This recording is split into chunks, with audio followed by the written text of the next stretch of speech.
So welcome my to channel Jimmy blog. আপনাদেরকে স্বাগত জানাই। আজকে চলে এসেছি নতুন একটা আপডেট ভিডিও নিয়ে।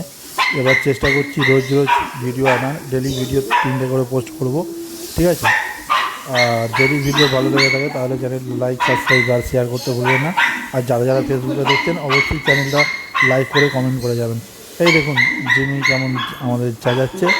যখন সাবমার্সিবল চালিয়ে আমাদের জল নেওয়া হয় ডাইরেক্ট লাইন থেকে, ওর পরিস্থিতিটা খালি দেখুন। মানে কি করবে না করবে খুঁজে পায় না। জল ঘাঁটবে প্লাস জলেতে লাফাবে, চান করবে, ঠিক আছে? জল তুলতে দেবে না, সেই রকম পজিশানে আছে, ঠিক আছে? আর ডেলি এর কাজ হচ্ছে এইটা, মোটর চালালেই ও রান্নাঘরে যে ডাইরেক্ট লাইনে চান করবে বলে এরকম করছে। মানে নানারকম ভাবভঙ্গি দেখাচ্ছে। আর দেখুন খালি ও চেঁচাচ্ছে, খালি শুনুন। আর আমার বাবাকে খালি করছে, খালি দেখুন বোতলে জল ভরতে দেবেন না। যদি আমার ব্লগ ভালো লেগে থাকে, শর্টস ব্লগ, তাহলে চ্যানেলটা সাবস্ক্রাইব করে বেল আইকনটি প্রেস করে দেবেন, যাতে আমরা নিউ ভিডিও তাড়াতাড়ি আপনাদের কাছে পৌঁছে যায়। টাটা বাই, নেক্সট ব্লগে আসছি। ভালো লাগলে অবশ্যই লাইক, কমেন্ট অ্যান্ড শেয়ার করবেন।